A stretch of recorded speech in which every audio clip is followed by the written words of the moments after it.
Welcome to the Office Libations Unwrapped podcast. I'm your host, Claude Burns.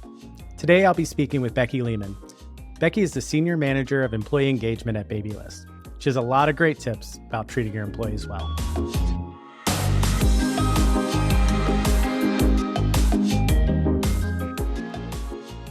And we're going to get to know her a little bit better real quick. All right, Becky, ready? Ready. Let's go. All right, coffee or tea? Coffee. Do you have a favorite brand? We get Ritual coffee. We have a fancy espresso machine. So we order Ritual coffee and nothing else will do. Yeah. We know Ritual very well. They're definitely a top tier coffee brand in the Bay Area. What's your go-to work snack or drink? I am not a huge snacker, but I drink a ton of water. So I have my big millennial water bottle that I sip from all day long, and I drink it nonstop. Do you have one of those that says this is how much water you need to drink throughout a day, or? No, I need no encouragement to drink lots of water. Okay. I do it all on my own. Okay. I like it. You're retired. Money's no object. Where do you live? I want to say Maui. I love Maui so much, but the real answer is wherever my family is. So I want to be close to wherever my family is. That's fair. Good answer. Family's going to like that one. What's the best thing you've eaten lately? I've had an eventful week and I got to have an In-N-Out burger and it really hit the spot in the past week. So my In-N-Out cheeseburger with grilled onions was the best thing I've eaten definitely in the past week. That's fair. What's the last book you've read? So I'm a voracious reader and I have a goal of reading 100 books this year and I am 10 books behind. So I'm trying to read 10 books in like the next 10 days to hit my goal of 100 books. So I've been reading like really fast Christmas rom-com type books. So I've just been reading a lot of those. You're like, I'm not going to tell you the name of it, but just know that's what it is. And that's why it's like the book equivalent of a Hallmark movie is what I've been reading. Perfect. Okay. And we changed our last question for you since we know you like doing some onboarding. And what's your favorite icebreaker question? So we ask all of our new hires at Babylist to share a strongly held opinion that in the grand scheme of things doesn't actually matter. That's pretty good. What would be your answer? I have a lot of them, but the one that keeps coming to the top of my mind is very niche. But when you're at a restaurant and you order a dish that has shrimp in it, yeah. I don't understand why they don't cut off the shrimp tails. Like you have like a pasta with shrimp in it. Why do they include the shrimp tails in like a sauce that you have to like do the work to separate it? Yeah, I'm at a restaurant. I want someone to do that for me. It's always like a white tablecloth. So you get like the sauce all over your fingers and now your napkin looks, No, I like it. All right. So that's the end of our quick hits. So we're going to switch into learn a little bit more about your background, which I think is really, really interesting, sort of how you got into the employee experience role. Can you walk us through sort of what led you to this job and maybe your prior experience and how that shaped the way you view work? Yeah. So out of college, I got a job at a big law firm, like a big international law firm, in kind of an administrative role. And there was a lot of bureaucracy, as you would expect in a law firm, not surprisingly. But we had kind of a pretty toxic work environment for a while. And there was some pretty small things that management could have done that would have made people feel a lot happier at work. Small things that were not expensive, like access to their manager more frequently, small, important, but small things like that, that they just weren't doing because there was so much red tape and so much process. And that was really frustrating to see, like really great coworkers leaving because they weren't being heard. And so I started thinking about how like, that's really what I wanted to do, was to work in a world where I was helping leaders listen to their people better and like make those small changes that actually really enhance the experience of working. So I started looking for roles in that world, but as I didn't have a background in HR or something related to that, I ended up working, like being an early employee, like employee number 4 at a startup where I was hired as the office manager, but really what that meant was I was the only employee that wasn't an engineer for a long time. And then even longer, the only employee that wasn't an engineer or a salesperson. Yep. So I was doing accounting, real estate, IT, and HR people ops stuff too.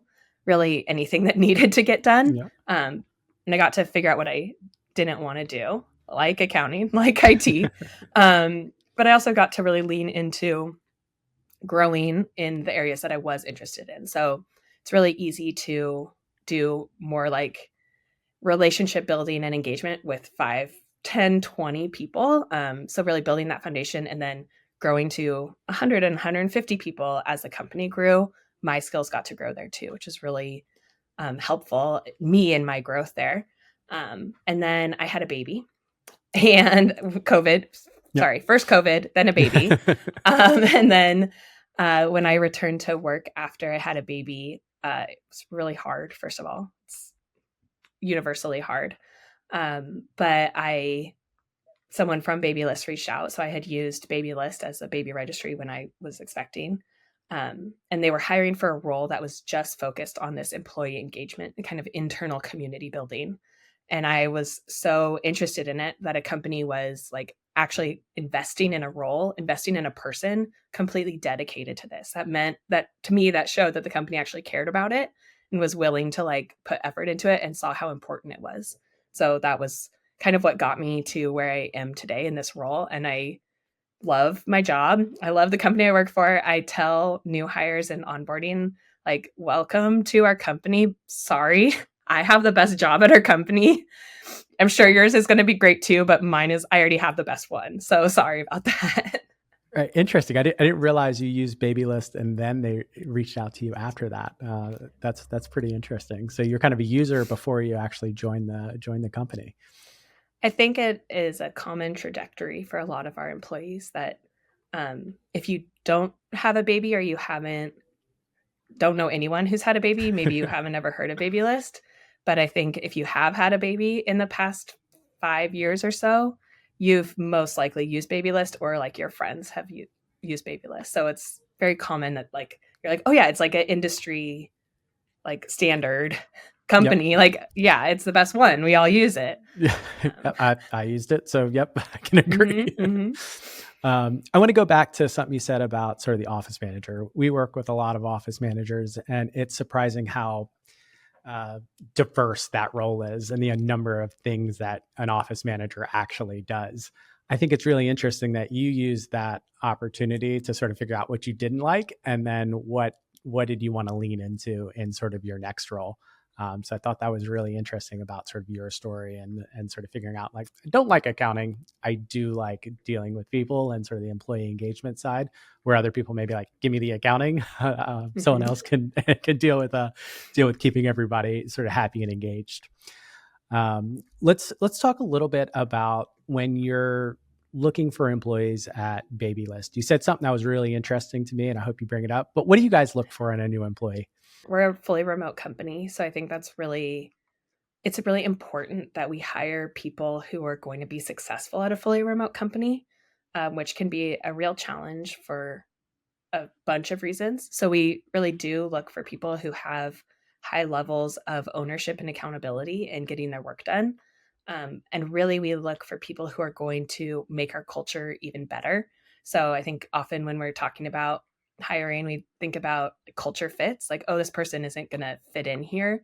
But we really want to look for people who are going to be successful in our culture and challenge us to be even better. So to continue to grow as a company with bringing new people on that are like going to be successful here and going to make us even more successful.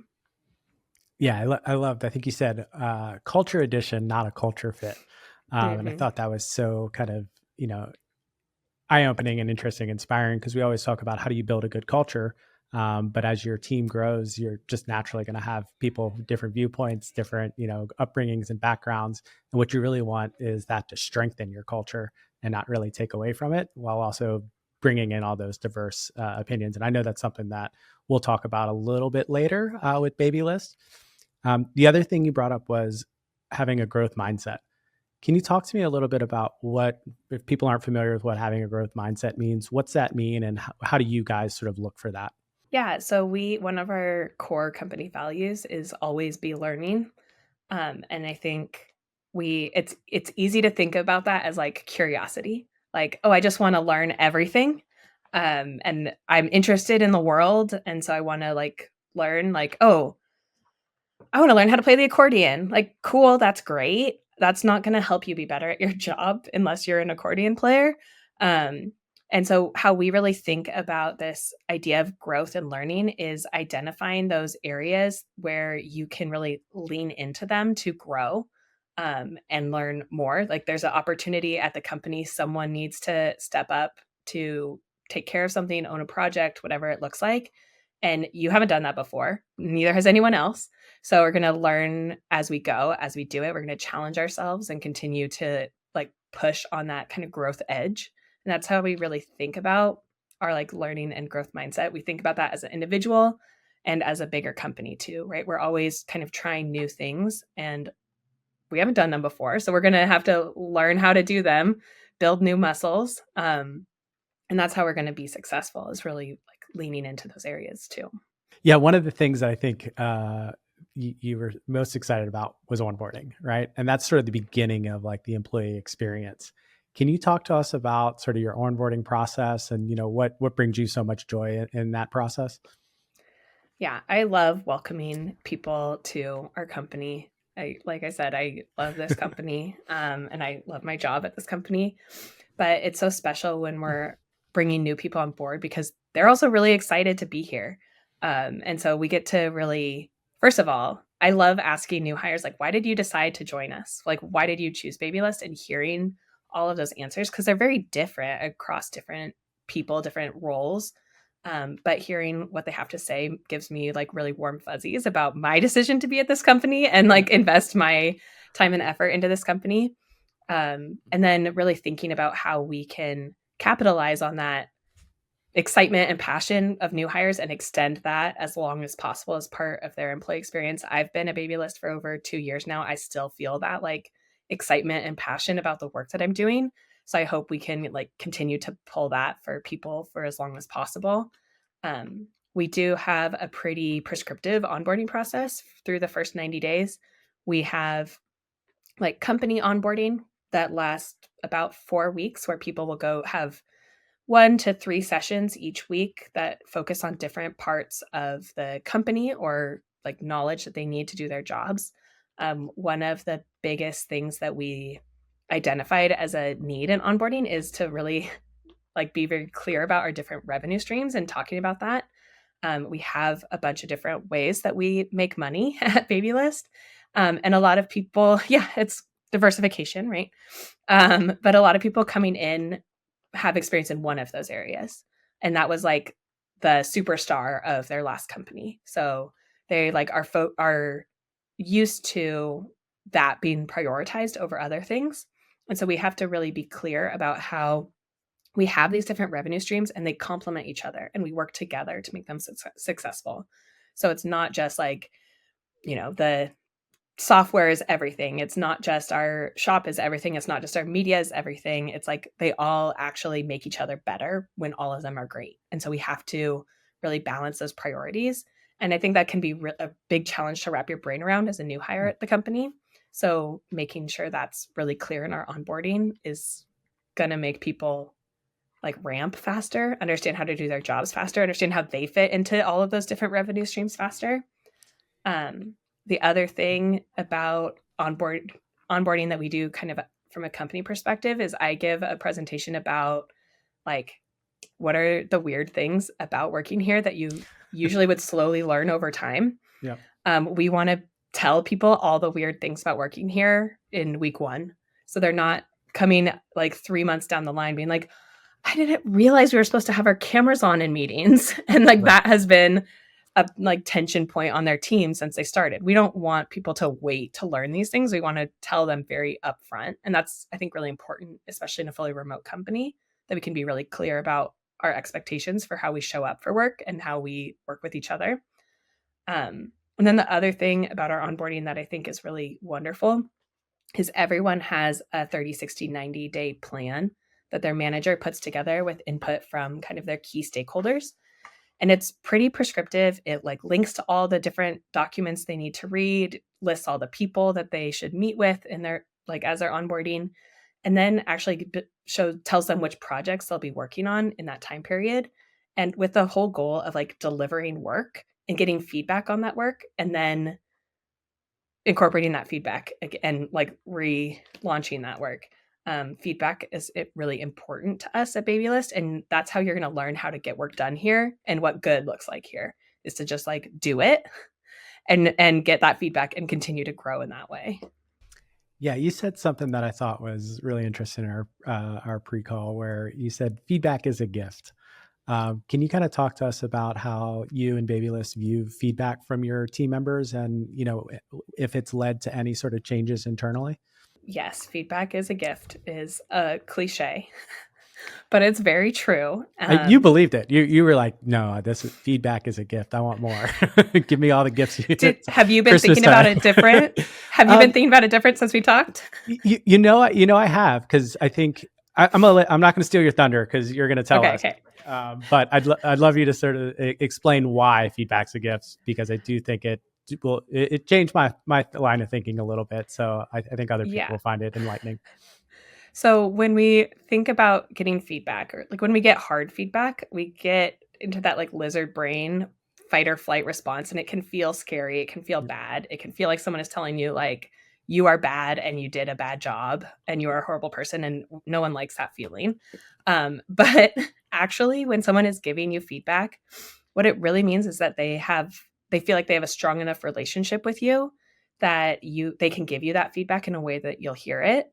And it also means that they believe in you and they believe that you can be even greater than you are now. And that's real neat. So when you get to that point where someone is giving you some harder feedback, it's actually because you have this really strong relationship and they trust you and they believe in you, which can really separate you from that fight or flight. I'm a bad person and I do bad things. It's actually like, oh, I'm almost there. I just need to like, and I have the support I need to get there. And that's really, really cool. If you can think about that. I tell all of our new hires in my onboarding session that when you get some harder feedback, I hope you hear in the back of your brain my voice saying, feedback is a gift. And that makes it a little bit easier. I think I'm going to be hearing that voice for a long time when I hear things that I don't always like to hear, and sometimes you do have to understand where it's coming from, and that person does want to make you better, your company better, a process better, whatever it is. And so I appreciate you sharing that with us. Let's talk about retention. How do you guys retain employees, and what are the other things that go into your employee experience post onboarding? So I think retention is really about making sure employees feel like they're supported and heard and celebrated and like motivated. And that's kind of, for us at least, that's kind of core to our employee experience at Babylist. We kind of think about those as big pillars. And so putting things in place that allow for all of those, that people are feeling like they're reaching their full potential, that they're getting the feedback they need to be great at their job, that they are aligned with the work that their team is doing, that the work that the company is doing, and they know how that their work is impactful to kind of our user. It's really important that they feel heard, that they can talk to their manager, that they can talk to their executive, that they can talk to our CEO if they really wanted to and give feedback. We have this very strong feedback culture. And it's heard. It might not be actioned on. There might be a good reason that it's not actioned on. It might be a good reason things are the way they are. But that we can voice those things to each other and give additional context and clarity, just another Babylist value, around those things is really helpful. It makes people feel like they're working on the right thing, that they're doing what they should be doing to be successful, and that they're supported when things come up that are unexpected or we don't know how to move forward. We have a like good culture of supporting each other if that comes up. Yeah, you had something come up unexpectedly recently. Do you mind sharing that with everyone? Yeah. Yeah. So I think how we think about all of these things in the employee experience really come from the top. So one one of the things I love about Babylist, one of the reasons why I joined Babylist, if you recall, is that they were investing in this role. They Hmm. cared about this employee experience. And that really comes from the CEO and from our executive team. They care deeply about our employees. They care deeply about this experience. And they really tie it to our like business goals too. Like when our employees are more engaged, our business does better.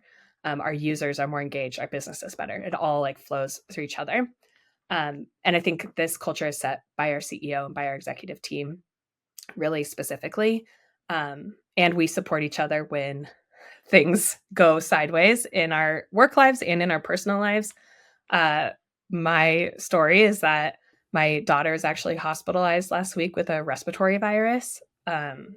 December with a toddler is Yeah. a wild time for everyone. Yep. Um, and I was supposed to be presenting at our all hands meeting with our entire company there. Um, it's an expensive meeting. Everyone's there. We put a lot of thought and effort into prepping for our all hands call because it's so expensive. We want it to be really impactful for everyone. I was the main presenter on Thursday of last week. I had spent the whole night in the ER with my daughter. We got admitted to the hospital at like 5:30 in the morning. And I shot off a message to my VP of people and my CEO. And I was like, I don't know what to do. I don't think I can present at all hands. I'm in the hospital and with my daughter. And my CEO just said, go be with your daughter. We got this. Like, don't worry about it. Don't do anything else. Like, just take the time you need to be with your family. And like, that's your priority right now. And that, like, when your CEO tells you that, that feels good that you feel like, okay, I'm doing the right thing by being here with my kid when they need me. Um, and that shows up in every part of the company too. Like we give each other that grace. We step up and fill in for each other when we need it. We work really efficiently in order to do that because we have a lot of stuff that comes up just that's life. And so that's a big part of our culture at Babylist is that we show up in that way for each other. Still feeling safe to go to the CEO and say, hey, I have something else that's important to me, and built that culture that you guys are all taking care of each other. It was well received all hands as far as I've heard. That's awesome. Yeah, I think we'll talk a little bit about how you guys work in public, because I thought that was really interesting. But before we get there, you told me that Babylist has the best users and that you guys constantly celebrate them. How do you show up for your users, and how does that play into your employees understanding your users better and creating a better experience for both parties? I mean, we're included in that Yeah, I'm not list of how disagreeing. great our users are, right? So, I mean, what more evidence do we Yeah. need? But we have this wonderful pleasure of serving people that are in this like wild change in their life where it's like exciting and they're nervous and they're anxious and they're like have all this advice from everywhere. They need all these new things. They're going to be doing all this stuff that they've never done before. And we get to show up for them and be that like supportive voice for them. We like to think of our voices like that older sister or cousin that's like gone through it before and can help you navigate this world. And so that's how we show up for our users. And we have my philosophy on the employee experience is that it should be closely tied to that user experience. And so we want our employees to feel the same things, feel secure, feel celebrated, feel like they have the information they need to do what they need to do. When we show up for our employees like that, then they can take that and bring it to our users, which is what we want. We also stay really close to our users. Another company value, I hope I've gotten 3 so far, so maybe I can Company value bingo. We're going to take get all through of all of them, is that we love our users, which is Yeah. not maybe a unique company value, but it's really foundational and core to most companies. But we really stay close to our users and listen to them. So many of our employees are former or current Babylist users, so there's a big overlap there. But also we bring users in to talk to the whole company once a quarter. We do a user panel where we get to hear, we bring in like 5 or 6 expecting parents, hear what they like using About Babylist, what they don't like so much, what we could do better, what bugs they ran into, anything, like what do they spend a lot of time thinking about, where do they get their information from, all of the like good stuff that helps us really focus on the things that are most impactful to our users. Because sometimes it's easy to like drift away from kind of that core value of our product, because there's like lots of really cool and exciting ways we can continue to support parents. But really what they love about our product is that it's a universal registry and they can price match a bunch of places. And so like really making sure that experience is a really good one. It's always really grounding to us. So like our CEO always says she has a goal of everyone at Babylist being able to hop on the phone with someone using Babylist and help them do what they need to do. So everyone should have the ability, should know the product well enough that they're able to support anyone that's using it, that's going through it. Yeah, and that creates a lot of empathy, no matter what division or department or whatever, however you classify it, with understanding your users and understanding what you're actually building. I think that's brilliant. Let's switch gears a little bit. Maybe not really switching gears that much, but you kind of talked about diversity, inclusion, and belonging being a core part of Babylist, and gathering sort of that information from your team to sort of see like what needs to be improved, what needs to be made better, sort of led to a decision to create ERGs or employee resource groups. Can you walk us through kind of some of the outcomes of those resource groups and why you think it's helping the company overall? Yeah. So we run a biannual engagement survey, which is another way we can like surface things to us on the people operations side of things or for our leaders across the company. And the first one I ran after I started at Babylist, one of the things that came up in the survey was this desire for connection to people that have this similar background or similar identity factor. We care really deeply about diversity and inclusion and belonging at Babylist. It's an important part of our like customer experience. It's also a very important part of our internal experience. And so always kind of looking for ways we can continue to lean into that and enhance that.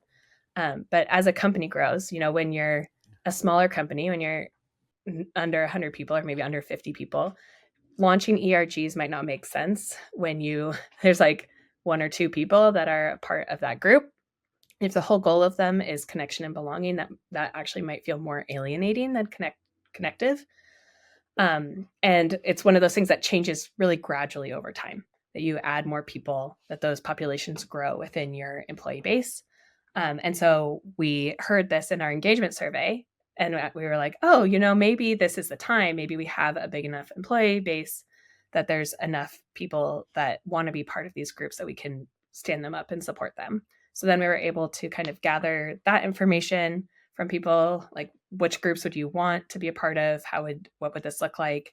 And we launched 5 ERGs after that. Now we have 9. And we have, over 100 people that are involved in an ERG at Babylist. They're wonderful places for people to hang out. I want them to be people's favorite place at the company to spend time. They have a dedicated Slack channel. They have dedicated monthly meetings and budget, but really the whole goal of them is connection with each other.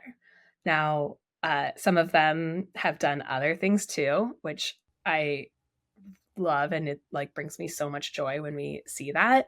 For example, our queer ERG put together a user panel that was in June, which is Pride Month, of queer parents, queer Babylist users, so queer expecting parents. So we brought in a handful of actual Babylist users who are queer, and they talked about their experience using Babylist as a queer parent. And one of the things I learned in that user panel is that a second parent adoption fund is really important, especially for same-sex parents, and that our cash fund could be something that we enhance to better support them. So bringing up things that really affect specific groups was really helpful and interesting, and something valuable to us as a company too. Yeah, it's great using sort of those resource groups to sort of identify like niche needs within your user base and how you can actually make the product better for them. But I Definitely want to help. clarify Yeah, that is like yeah, it's a some second order sprinkles on top effect. of a sundae. The sundae itself is like about connection with those people. Yeah, for sure. What other things do you guys do to sort of build culture across teams at Babylist? We do get together at offsites a couple times a year. So we have an annual full company offsite where we bring in everyone to one location. We spend a lot of time really connecting and relationship building with each other and with the company. So the whole goal of that is to see the people you've known for a while, meet people that you haven't met yet. And they're a great time. And we know that you can really build relationships and build that culture much more efficiently when we're in person. So we really leverage that time we have together to do the things that are really hard to do when we're remote. We really think about these times when we're in person as foundational to our ability to be remote the whole rest of the year. That you're meeting the people you work with, getting to know them better, understanding how to work with them better, building relationships with people on other teams that maybe you don't work with all the time, but maybe you like might need a resource on that team at a certain point, and you know the person that you met at the offsite, and you can tap them and be like, "Hey, what do you think about this? Are Yeah. you the right person to talk to about this?" So we have our full company offsite dedicated really to that. Then we also have team offsites where each team gets together, focuses still on that relationship building and that stuff that's harder to do remotely. Um, but same like connection, belonging, getting to know each other. And I think about the class of work that we do in person is like the stuff where you interrupt each other and that's okay. Yep. So all of that like collaboration, creativity, brainstorming, goal setting, all of that stuff can feel really awkward over Zoom or video chat. But in person, it feels like good and invigorating. We want to do that in person where it feels invigorating and exciting. Right. I think you guys do something really unique with Slack and sort of building in public. Do you mind sharing that? Yeah. So the all hands presentation I was meant to give last Friday was actually, or last Thursday, it's actually all about how we use Slack at Babylist and really setting some expectations across our company. Because at this point, most people have used Slack at a company before, but we all have maybe used it in different ways at different companies. So we want to be we wanted to be really clear about how we use it at Babylist and what our expectation is for how people use it at Babylist. And that's really like I think about it as our virtual office space. It's how we hear, oh, what's the sales team excited about this week? Or like what bug is the engineering team really like working through today? And we can only do that if we're working in public. I'm not going to be in all the engineering channels. I'm not an engineer. That's not an important part of my job, but I'm able to still have the visibility on like, hey, if anyone's interested in this incident, like join this channel, see what's going on here. And so it's really important that we share that information in public so that we're able to jump in if we're needed down the line and have like the whole context for it.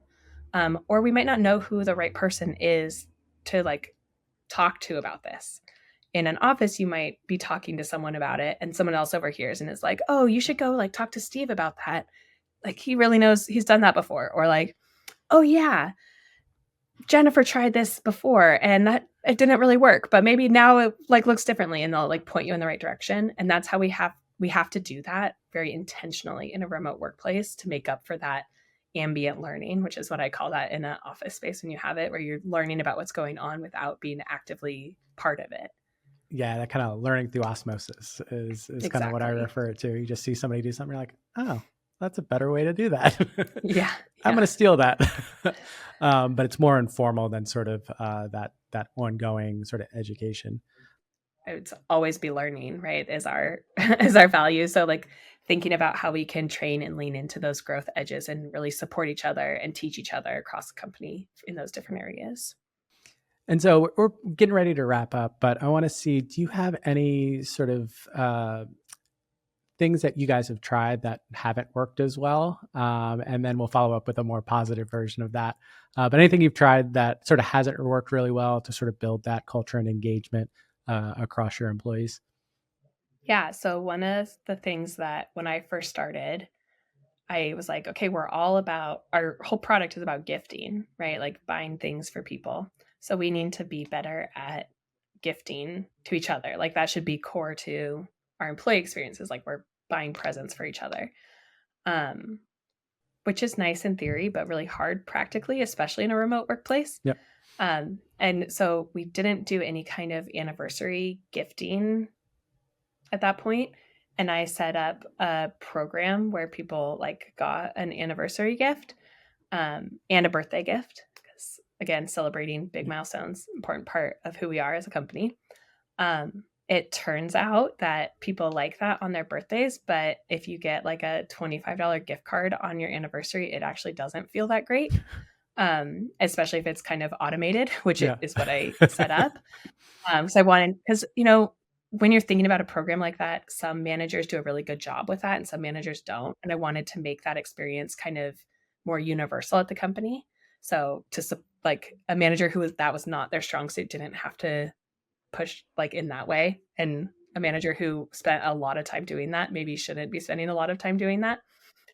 And it actually like really didn't feel good, really backfired a little bit. Like, oh, it's my 5-year anniversary and I got a $25 like Amazon gift card. Cool. Thank you. That's actually feels pretty bad.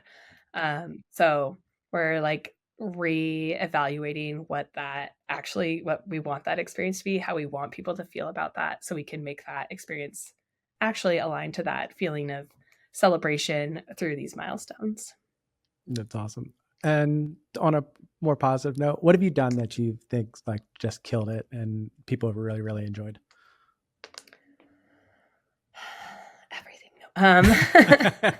No, I mean, it sounds like you guys have done a great job meeting a lot of those sort of like psychological safety and sort of things that allow people to be their best self at work and like continually get better and grow. And I think part of it's probably attracting the right people to begin with and sort of your hiring process, but all the way through. So I do think you guys have probably done a great job, and it may all work pretty well. But what's the one thing that really you're most proud of? Let's put it that way.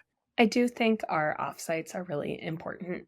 They're a great opportunity. They're a great time. We are very thoughtful about how we put them together. So they're introvert friendly, because it can be pretty overwhelming if you are in your home all year long and then you have like 1 week where you're like on for 24/7. That can be exhausting. Yeah. So we're really thoughtful about our goals for the offsite and how we structure like the programming and the time we spend together to really hit those goals. And they're really special. It's like we make sure that everyone attends them because they're so important to how we work together throughout the rest of the year.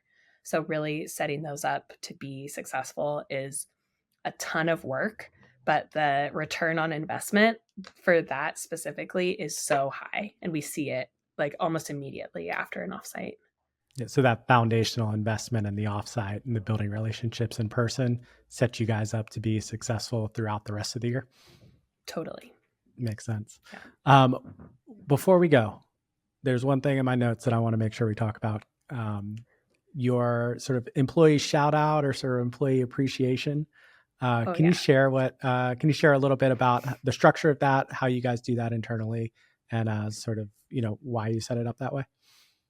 Yeah. So I think one of the important things when you're thinking about culture specifically is that you're modeling it all the time. So how you treat people every day that you work with them, how you show up on Slack, how you show up on Zoom, how you show up in every way you like interact with your users or your coworkers, that's your company culture. And so we have to be really thoughtful and intentional about that too. One of the things that we put into place in our all hands is we do an employee spotlight, which serves to celebrate people who are doing great work. But we don't want it to just be like yay, Becky, she's great, we love her, because that's like might feel good. It doesn't True, feel super but genuine. It just doesn't feel like as authentic as we want it to be. And we value feedback, and that's not specific feedback, right? It's not like she is great because of XYZ and this is the impact it had. It's very like vague. And so actually what we do is we have people talk about the employee we're spotlighting and actually think about what those behaviors are that they do really well that we want everyone to do, that we want everyone to copy or learn from. And we really talk about those in the employee spotlight. And then we have that individual share like how they approach their work that makes them successful. And so we've learned from people across the company in different parts of, from accounting to supply chain to inventory planning to engineering, like everyone has some tip or some way that they approach their work that we can is more broadly applicable, that we really want to showcase and model that so everyone can say like, oh yeah, this person's really good at project management. If I have a question, I can go to them. Or like, here, I'm going to like look at a project plan they put together and copy that and use that because I know it's really good and it'll be successful. So I think that's a really core thing, a core part of modeling our culture and how we get work done together. Yeah, I love that. And I think, a lot of companies will do similar things where they'll, hey, so-and-so did a great job. Here's why. But what I think is really interesting and how you guys do it is you actually give the employee the chance to sort of say what they did and why they did. And for me, one of the reasons I like doing this is you get to hear experts talk about something that they're very passionate about and excited about. And you're like, oh my God, this person loves supply chain. I didn't realize it was so interesting. And being able to share that with the company and seeing like, oh, all these other parts, like people are just as passionate about their job as my job, sort of helps you, push through that next milestone, that next, challenge that comes up. So I think that's an interesting part of what you guys do in spotlighting the employees. So thank you so much for sharing. Before we go, any tips for people that are struggling to build culture that you think you guys have done well to leave them with some ideas on what they could do if they are struggling, particularly around accountability, which is one of the things that I hear a lot of people talk about is how do I make sure my teams are accountable when they're fully remote? Yeah. Well, I think my biggest tip is not that helpful if you're struggling to build culture is that it really comes from the top. So you can have a dream for what your culture is as someone in this space. But if it's not aligned with what your leadership wants a culture to be or what your leadership is willing to enforce, then it's not going to be successful. So you have to really get aligned with your leaders, and that's the culture that you're going to have, and that's the culture you're going to build because it's what you enforce. It's how how they're going to hold the whole team accountable, right? In terms of accountability in a remote workplace, it's a lot about who you hire. It's a lot about how you set expectations. We like to have like status updates as part of like working in public.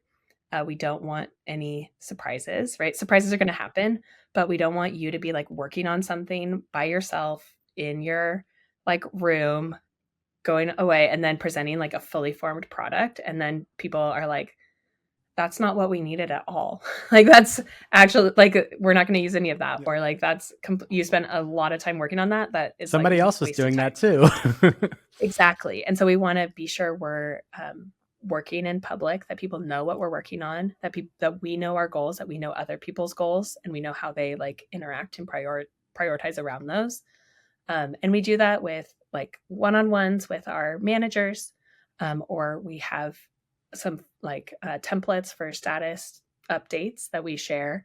We want we want everyone to have visibility into the work that's getting done across the company. And when we have visibility, that builds that accountability because you're like, well, I told so-and-so that I was going to do this by next week. I guess I have to do it by next week. Or like, I've been working on this project and it's not hitting the goals. I need to like actually explain what happened there and why it didn't hit the goals and what the impact of that is and what I'm going to do next to like address that or like make a recommendation moving forward. And so all of that builds that culture of accountability if we're providing that context, providing that clarity. And one of our, I'm just going to get 4 values in here. One of our values is actually be your own CEO. And that really comes down to ownership and accountability and actually leadership. That it's not autonomy. It's not just like you have full control of what you do and how you do it. It's like here's the work that you're doing and the work that needs to get done. You don't have to do all of it, but you need to make sure it's getting done in the way that you're proud of and that you're delivering it in a way that feels right and is aligned with the goals of that work. Oh, awesome. Well, Becky, thank you so much for your time today and sharing all your insights with us at Babylist. Really appreciate it. Hopefully you had a good time today, and I know what coffee that's going to be coming your way. So thanks again, and looking forward to sharing this with our audience here. Thank you for joining us today on Office Libations Unwrapped. Don't forget to subscribe to our podcast for future episodes filled with inspiration, ideas, and strategies to optimize your workplace culture. And remember, happy employees make happy customers. I'm your host, Claude Burns.